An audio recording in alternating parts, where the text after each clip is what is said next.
시청자 여러분 안녕하십니까. 복지TV 뉴스입니다. 에버랜드 지적장애인 놀이기구 탑승 거부 사건과 관련한 재판이 열렸습니다. 재판에서 원고 측인 장애계와 피고 측인 에버랜드는 치열한 신경전을 이어갔습니다. 첫 소식 김지영 기자입니다. 서울중앙지방법원 민사 12부 심리로 열린 재판에서 원고 장애계는 해당 놀이기구가 안전벨트 장치를 보강했기 때문에 안전한 놀이시설로 에버랜드 측이 본다면 정신적 장애인에 대한 놀이기구 이용 안내 문구를 삭제해야 한다고 주장했습니다. 반면 피고 에버랜드는 놀이기구 안내책자에 정신적 장애인 탑승 관련 문의를 삭제하는 것에 대해서는 반대의 입장을 내비쳤습니다. 또한 에버랜드는 다른 놀이기구에 대해서도 정신적 장애인이 탑승을 할 수 있도록 내부 검토 중에 있다고 밝혔습니다. 이에 대해 재판부는 장애인이라 할지라도 안전벨트 장치 자체를 임의로 해체할 수 있는 수준이 아니라면 원고와 피고가 더 이상 놀이기구 이용 안내 문구를 갖고 명분 싸움을 해서는 안 된다고 말했습니다. 한편 재판부는 이번 심리를 끝으로 다음 달 4일 최종 선고를 내릴 예정입니다. 복지TV 뉴스 김지현입니다. 지난 6월 경북의 한 대학교 기숙사에서 발생한 집단 폭행 사건 기억하실 겁니다. 피해자 가족과 대학 측이 합의를 했다는 소식입니다. 그러나 가해자들에 대한 재판은 계속 진행될 예정입니다. 이솔리 기자입니다. 지난 6월 경상북도 한 대학교 기숙사 안 집단 폭행 사건이 일어난 지 2달여 만에 피해자 가족과 대학 측이 합의했습니다. 피해자 가족에 따르면 지난 19일 해당 학교 측은 피해자와 가족에게 직접 사과와 폭행 피해에 대한 위로금 지원, 원활한 학교 생활을 위한 전적인 지원을 약속했습니다. 또한 향후 재발 방지를 위해 학교 내 장애 학생 인권 실태 조사를 비롯해 전 교직원과 학생 대상의 인권 교육 실시, 장애 학생 지원센터 실태 점검과 기능 강화를 위한 방안 마련을 경산 대학생 집단 폭행 사건 대책위원회와 협의하에 진행하기로 합의했습니다. 한편 가해자들에 대한 1차 공판이 지난 18일 대구 지방법원에서 열린 가운데 오는 9월 2일 2차 공판이 열릴 예정입니다. 복지TV 뉴스 이솔림입니다. 국내 체류 외국인 수가 180만 명을 넘어섰습니다. 한국은 다문화 사회로 접어들었다고 해도 과언이 아닌데요. 그렇다면 한국 사회는 다문화에 대해 어떻게 받아들이고 있을까요? 박고은 아나운서입니다. 국내에 체류 중인 외국인은 약 184만 명. 지난 2006년 약 91만 명이었던 것에 비하면 10년도 채 되지 않은 시간 동안 빠르게 증가했습니다. 하지만 한국의 다문화 수용성은 아직도 제자리 단계에 머무는 것으로 나타났습니다. 김경근 고려대 교육학과 교수는 한국 사회의 다문화 수용성 제고 정책의 현황과 과제를 주제로 열린 심포지움에서 한국 사회 성인의 다문화 수용성은 다른 나라와 비교했을 때 상당히 우려할 만한 수준이라고 지적했습니다. 김 교수가 세계 가치관 조사 등을 기반으로 한국의 성인이 다른 인종을 이웃으로 받아들이는데 거부감을 조사한 결과를 보면 한국은 34%로 전체 평균인 19%보다 15%포인트 높았습니다. 이는 전체 조사 대상 국가 59개국 중 51위를 차지할 정도로 낮았는데 지난 1999년부터 현재까지 거부감 수준은 그대로인 것으로 나타났습니다. 특히 외국인 근로자와 이민자를 이웃으로 받아들이는 것에 대한 조사에서는 44%가 거부감을 나타내 54위를 차지할 만큼 더욱 심각한 것으로 나타났습니다. 응답자별로 보면 한국 성인의 다문화 수용성은 연령이 높을수록 교육 수준이 낮을수록 다문화 수용성이 낮은 것으로 나타났습니다. 김 교수는 이들의 다문화 수용성을 높이기 위한 방안으로 교육의 역할을 강조했습니다. 어쨌거나 교육이 핵심적인 역할을 수행할 필요성이 있다는 것은 부인하기 어려울 것 같습니다. 학령기에 학교 다닐 때 어떻게 다문화 수용성이 형성되는가가 굉장히 중요하다고 생각되는데 이어 단일민족 사관과 자민족 중심주의에 기초한 교과과정 또한 시정돼야 한다고 전했습니다. 복지TV 뉴스 박고은입니다. 일하는 시간이 길어질수록 뇌졸중과 심장질환 위험이 높아진다는 연구 결과가 나왔습니다. 영국 유니버시티 컬리지 런던 미카 키비마키 박사 연구팀에 의하면 일주일에 55시간 이상을 일하는 사람은 35시간에서 40시간 일하는 사람에 비해 뇌졸중 위험이 33% 높았으며 관상심장질환 위험도 13% 증가했다고 영국 일간 가디언이 밝혔습니다. 연구팀은 과도한 근무로 인한 급작스러운 죽음은 뇌졸중 때문인 경우가 다수이고 스트레스 반응이 반복적으로 일어난 데 따른 결과로 보인다고 말했습니다. 연구팀은 근무 시간을 줄이는 것은 어렵거나 불가능할 것이기 때문에 앉아있는 시간을 줄이고 육체 활동을 늘리며 식생활을 개선하는 것이 중요하다고 설명했습니다. 정부가 어린이집과 유치원의 환경 안전 상태를 평가하는 환경 안심 인증 제도를 도입합니다.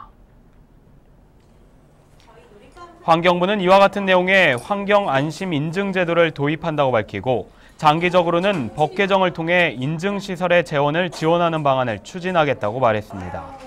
인증을 받으려면 환경안전관리 기준과 실내 공기질 기준을 충족해야 하며 성명 건축물이 아니어야 하고 최근 3년 내에 관련 법규 위반 등 처분도 받지 않아야 합니다. 인증 신청은 어린이 활동공간 콜센터나 관련 누리집에서 접수하며 평가는 무료로 진행됩니다. 경기도 파주에 위치한 영어마을에서는 다양한 활동을 하면서 영어를 배울 수 있는데요. 이 경기도가 교육의 기회가 많지 않은 청소년들에게도 영어마을 캠프를 지원하고 있습니다. 정주린 기자입니다.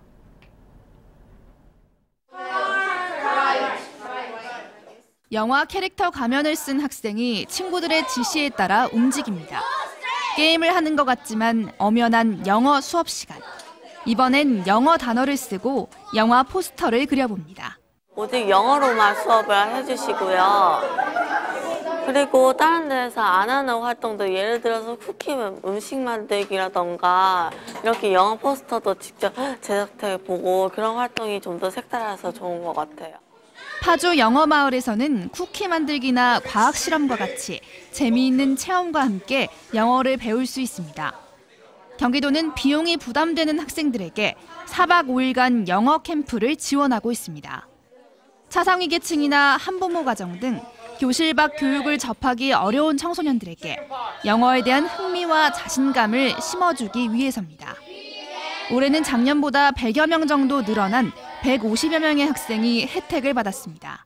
앞으로도 우리 영어마을에서는 사회적으로 이제 교육 기회가 상대적으로 부족한 아동 청소년들에게 다양하고 흥미로운 그런 영어 교육을 받을 수 있도록 박차를 가해 나갈 계획입니다. 참가 학생들은 4박 5일간 파주 영어마을에 머물면서 영어 실력뿐 아니라 꿈도 함께 키우고 있습니다. 복지TV 뉴스 정유리입니다. 서울 노원구가 노후된 주택에 거주하는 노인들을 위해 발벗고 나섰습니다. 이웃사랑으로 만드는 행복한 주택, 박고은 아나운서가 전합니다. 서울 노원구의 한 오래된 아파트. 숨이 턱턱 막히는 무더위 속에 장판과 벽지를 뜯어내고 청소하는 작업이 한창입니다. 곳곳에 곰팡이가 피어있고 습한 날씨로 누렇게 변해버린 벽면과 바닥이 그동안의 고충을 대변합니다. 이곳에서 살아온 노부부는 이제 곧 산뜻하게 변할 집을 생각하면 벌써부터 힘이 납니다. 200만 원 가까이 드는 집수리 작업을 노원구와 지역 보수 수리업체들의 도움으로 무상 지원받게 된 겁니다.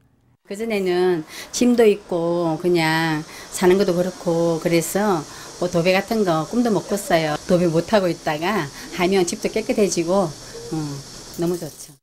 자원봉사자들도 몸이 불편한 노부부를 위해 한 걸음에 달려왔습니다. 참 뜻도 깊고 보람 있고 또 어르신 좋아하시니까 저희도 뿌듯하고 좋습니다. 현재 노원구는 생활보호 대상자가 아닌 독거 어르신, 장애인 가정 등 복지혜택 사각지대에 놓여있는 900여 가구를 목표로 주거환경 개선 사업을 펼치고 있습니다. 전문 인력이 필요한 주거 개선 작업은 후원기업과 연계해 진행했습니다. 도배라든지 장판, 도색, 경우에 따라서 보일러 이런 것도 이제 교체하는 일이 생기는데 그런 부분에 대해서는 이제 전문적인 재능을 가진 봉사자들이 필요합니다. 하지만 실상에서는 그런 재능을 가지신 전문 인력을 구하기가 어렵기 때문에 그런 전문적인 기업과 MOU를 통해서 이런 사업을 추진하고자 하는 것입니다.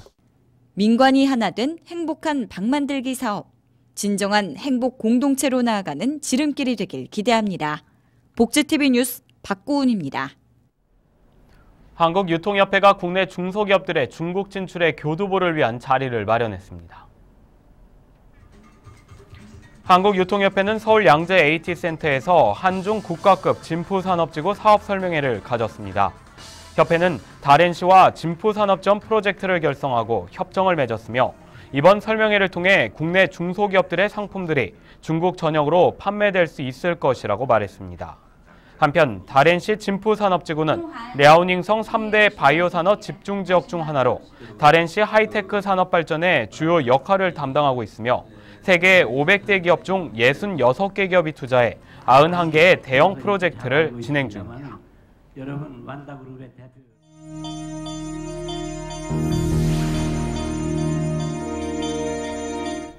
이어서 간추린 뉴스를 전해드립니다. 서울역사박물관이 영화 개를 훔치는 완벽한 방법을 배리어 프리 영화로 상영합니다. 배리어 프리 영화는 시각장애인을 위해 목소리로 장면을 설명해주고 청각장애인을 위해 한글 자막을 넣어 장애인도 영화를 즐길 수 있도록 한 영화입니다. 한편 이번 영화의 해설에는 배우 정겨운 씨가 재능 기부로 참여했습니다. 문화재청이 이달 25일 장애인과 함께하는 문화유산 프로그램의 하나로 시각장애 해설가가 들려주는 덕수궁 이야기 체험 행사를 진행합니다. 또한 부대 행사로 점자 팔찌 만들기 행사 등이 열릴 예정입니다.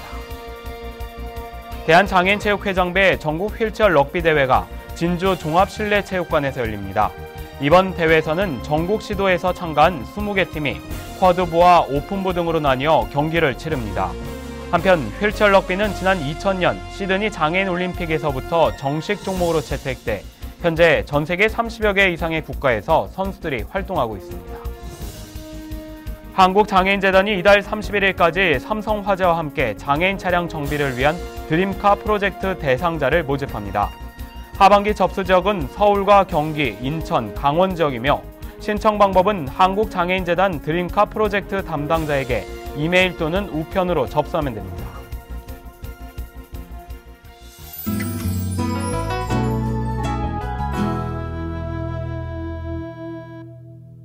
남자로 일어났다 여자로 남자, 일어났다 할아버지로 여자, 일어났다가 막 할머니 아이, 일어나고 막 심지어 외국인까지. 자고 일어나면 매일 다른 모습으로 변하는 남자 우진. 그에게 처음으로 비밀을 말하고 싶은 단 한 사람이 생겼습니다. 드디어 D-Day. 우진은 그녀에게 자신의 마음을 고백하기로 하는데 왜 꼭 오늘이에요? 오늘 같으면 좋겠다. 자고 일어나면 매일 다른 사람으로 깨어나는 남자라는 독특한 설정으로 화제를 모은 영화. 충무로의 대세 배우들이 우진을 연기하는데요. 아름다운 영상미와 함께 내면 속 진정한 사랑에 대한 메시지를 관객에게 전합니다. 빛도 소리도 없는 세상에 갇힌 마리. 수도원에 온 마리를 만난 순간 그녀의 따뜻한 영혼을 느낀 수녀 마가렛은 마리가 세상과 소통할 수 있도록 돕기로 결심하고 두 사람은 서로를 조금씩 변화시키지만 이별의 시간 또한 가까워오는데 프랑스판 헬렌 켈러, 마리 이야기 손끝의 기적. 실제 청각장애인으로 마리 역을 맡아 경이로운 연기를 선보이는 아리아나 리부아와 프랑스 여배우 이자벨 까레의 연기 시너지가 빛을 발했는데요. 세대를 초월한 가슴 뭉클한 우정을 선사합니다. 장애인 가족을 소재로 감동과 위트를 선보이는 연극 녹차정원이 8월 공연을 마치고 9월 1일부터 20일까지 서울 대학로 아름다운 극장에서 공연을 진행합니다. 장애인과 국가의 공자는 할인 혜택이 있습니다. 2012년 시작해 올해 4번째 시즌을 맞은 코믹 뮤지컬 드립걸즈가 11월 1일까지 CGV 신한카드 아트홀 무대에 오릅니다. 장애인과 국가의 공자는 할인 혜택이 있으며 공연장에는 휠체어 전용석과 장애인 화장실이 마련돼 있습니다. 한국의 마니아층을 구축한 일본의 뉴에이지 피아니스트 유키 구라모토가 다음 달 10일 서울예술의 전당 콘서트홀에서 내한 공연을 엽니다. 장애인과 국가의 공자는 할인 혜택이 있으며 공연장에는 휠체어 전용석과 장애인 화장실이 있습니다. 장애인에 대한 놀이기구 이용 제한 뉴스를 앞서 전해드렸습니다. 미국의 디즈니랜드는 지적장애인이 편하게 리조트를 이용할 수 있도록 다양한 대안을 제시하고 있다고 합니다. 어떤 기준에 따라 장애인의 놀이기구 이용을 제한할 것인가를 고민하는 한국과는 대비되는 모습입니다. 행복한 미래를 여는 방송 복지TV 뉴스를 마칩니다. 시청해주신 여러분 고맙습니다.